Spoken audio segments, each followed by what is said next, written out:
So, would you believe it?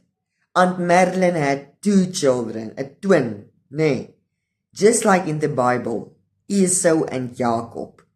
Esau, the firstborn, was a deadborn, a stillborn, but Jacob was still alive. And remember those days, they didn't know when they were carrying twins, nee. And miraculously, Jacob was born, nee, good and solid.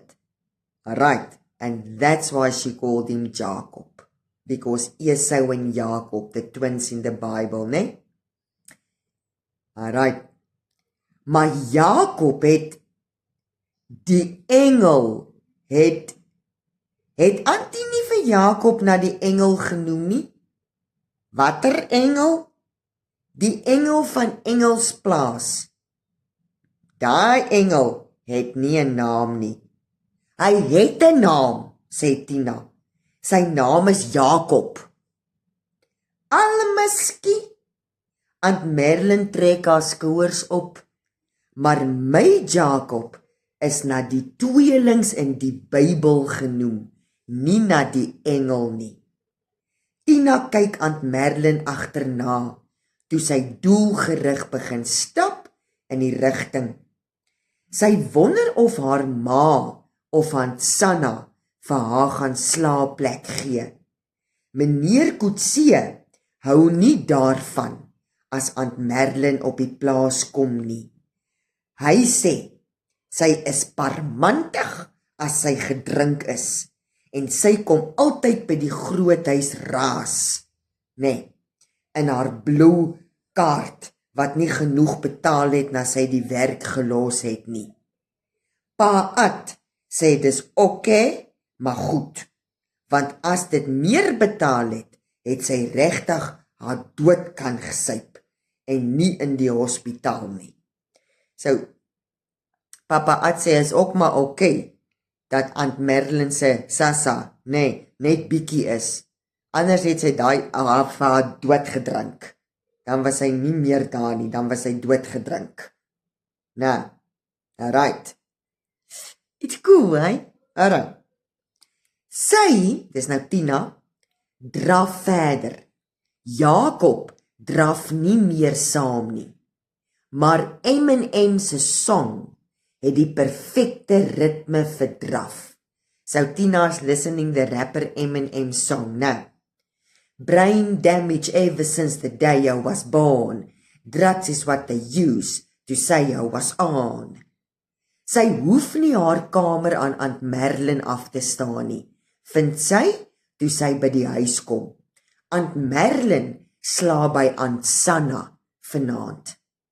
Slapenstyd wonder sy of dit nie maar beter sou gewees het met Aunt Madeline se gesnork nie. Nee. Sy veg teen die slaap, nadat haar ma die lig afgesit het. Sy weet die droom gaan kom. She knows she's gonna dream about Jacob. Nou, hoekom sit jy regop? Vra Magrietjie. Sommer, slaap nou. Kan ek by jou kom lê? Ek is bang vir die goeie onder die bed. Daar's nie goeie nie, maar kom lê maar by my. Miskien sal Magrietjie se warm lyfie die droom weghou. Roer dit. Roer dit, beveel Jacob. Ek sal nie, dis nie my werk nie. Dan roer ek dit. Jou ma het gesê ons mag nie by die vuur kom nie. Ek is nie meer klein nie. Nou maar goed, ek sal dit roer. Sy neem die houtlepel, buk oor die laastofie en roer die pap. Maar dis Jacob wat die pap roer. Can you remember the porridge one, hè? When Jacob fell into the porridge? Nee? Magriet word nie wakker toe sy die lig aanskakel nie. Sy begin haar Bybel van Genesis 1 deurblaai, toe sy Dominee se teks vir die begrafnispreek kry. Redelik maklik in die 4de hoofstuk. Toe vra die Here vir Kain, waar is jou broer Abel? En Kain antwoord, ek weet nie. Moet ek dan my broer oppas? Sy sit die lig af, lê in die donker en staar. Toe gaan sit sy op die linoleumvloer. Now the linoleum floor is a type of floor, that floor that looks like plastic. Linoleum, Met haar kop tussen haar knieë. Here, ja, is ek my broer se oppasser? Daar is nie antwoorde nie.